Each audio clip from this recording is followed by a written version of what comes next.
আমাদের সবচেয়ে খারাপ সময় যেগুলো গিয়েছে, বিশেষ করে সেই সমস্ত পরিবারগুলো যাদের স্বজনেরা গুম হয়ে গেছে, সেই স্বজন হারানো পরিবারগুলোকে সামনে নিয়ে, তাদেরকে সঙ্গে নিয়ে যে মেয়েটি শত বাধা বিপত্তি উপেক্ষা করে সামনে এগিয়ে গেছে এবং এই বিষয়টাকে সারা বিশ্বে তুলে ধরেছে, সে হচ্ছে তুলি।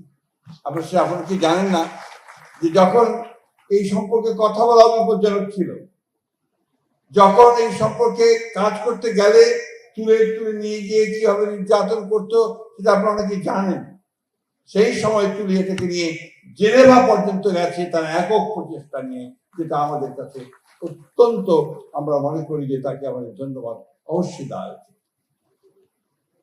যাদের স্বজন হারিয়েছে তারা জানেন তার দুঃখ কি, ব্যথা কি, বেদনা কি, এবং এই ব্যথা বেদনাগুলোকে সামনে নিয়ে তুলি তার মায়ের ডাক সংগঠনকে নিয়ে সামনে এগিয়ে এসেছে। এখানে অন্য যারা আছেন তারা প্রতিযোগিতা প্রকৌশলী, ইঞ্জিনিয়ার, তারা প্রত্যেকেই নিজের ক্ষেত্রে অবদান রেখেছেন, এবং যারা এমপি হয়েছেন তারা তাদের এলাকায় তাদের জনগণের মধ্যে অভূতপূর্ব জনপ্রিয়তা অর্জন করেছেন। সেই জন্য আমি তাদেরকে আন্তরিকভাবে ধন্যবাদ, কৃতজ্ঞতা। শুধু আজকে এখানে সবাই যারা আছেন তারা সবাই বেশিরভাগই প্রকৌশলী, এবং এই দেশে সবচেয়ে উচ্চশিক্ষিত মানুষদের মধ্যে আপনারা, এবং সবচেয়ে প্রিভিলেজড ক্লাস যদি বলি আমরা, সেটা আপনারা। বাংলাদেশে আমরা এই 57 বছর বয়সে আমরা একটা স্বাধীনতা যুদ্ধ করেছি, এরপরে গণতন্ত্রের জন্য লড়াই করেছি বারবার, আমাদের সমস্ত অধিকারগুলো আদায় করবার জন্য আমরা লড়াই করেছি, অনেক প্রাণ গেছে, অনেক রক্ত গেছে, রাজপথ রক্তে রাঙা হয়ে গেছে। এবারকার এই যে জুলাই, যেটাকে আমরা 24শে জুলাই বলছি, এই জুলাই গণ অভ্যুত্থানের পরে সাধারণ মানুষের মধ্যে কিন্তু একটা বোধ সৃষ্টি হয়েছে। সেই বোধটি হচ্ছে যে আমরা একটা নতুন একটা বাংলাদেশ চাই, আমরা সেই পুরনো গুণে ধরা বাংলাদেশ আর দেখতে চাই না। এবং সেই ক্ষেত্রে আমি মনে করি আপনাদের ভূমিকা, প্রকৌশলীদের ভূমিকা সবচেয়ে উল্লেখযোগ্য এবং প্রয়োজনীয়। আমি এখন যে মন্ত্রণালয়ে কাজ করছি, এই মন্ত্রণালয়ের কাজটাই হচ্ছে আপনার প্রকৌশলীদের নিয়ে। একদিকে আপনার যে স্থানীয় সরকার প্রকৌশল আছে, সেই সঙ্গে আপনার ওয়াসা আছে, পাবলিক হেলথ ইঞ্জিনিয়ারিং আছে, একটা পুরো বাংলাদেশের সমগ্র মানুষের যে সবচেয়ে মিনিমাম রিকোয়ারমেন্ট যেগুলো, সেই রিকোয়ারমেন্ট গুলোকে তারা আপনার এখানে প্ল্যানিং করেন, বাস্তবায়ন করেন এবং জনগণের উপকারের জন্য কাজ করেন।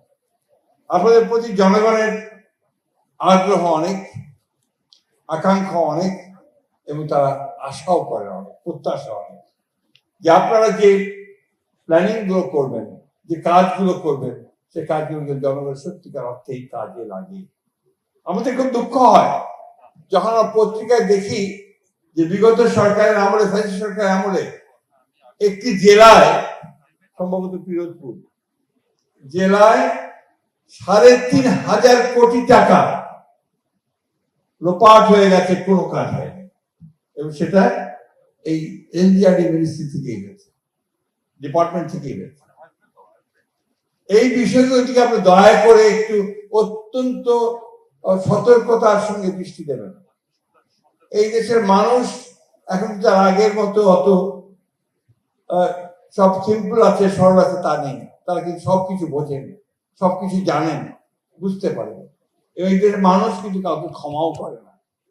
আজকে আমরা যদি ভুল করি, আমাদেরকেও ক্ষমা করবে না। সেই কারণে আমি অনুরোধ করব যে আপনাদের প্রতি যেহেতু সমগ্র দেশের একটা প্রত্যাশা আছে, ভরসা আছে, আস্থা আছে, সেটাকে আপনারা পালন করবেন, এবং নিঃসন্দেহে আমি বিশ্বাস করি সেটা বাংলাদেশের অগ্রগতিকে অনেক দূর এগিয়ে নিয়ে যাবে। আমি বক্তব্য বাড়াবো না। আজকে নতুন যে সময় এসেছে, নতুন যে সূর্যোদয় উঠেছে, আসুন আমরা সবাই সেই সূর্যোদয়ের যে আলো, সেই আলোকে আলোকিত হই। আমাদের বাংলাদেশের জন্য আমরা একটা নতুন একটা দিগন্ত সৃষ্টি করি, যাতে করে আমরা খুব দ্রুতই সামনের দিকে এগিয়ে যেতে পারবো। আমাদের যে ছেলেরা যারা রক্ত দিয়েছে, যারা প্রাণ দিয়েছে, আমাদের যে বাংলাদেশকে আবার একটা নতুন সুযোগ সৃষ্টি করে দিয়েছে, তাদের সেই রক্তের ধারাকে যেন আমরা কখনোই ম্লান হতে না দেই, এবং কখনো যেন সেটা আপনার আমাদের কারণে সেটা যেন কখনো আপনার ক্ষতিগ্রস্ত না হয়।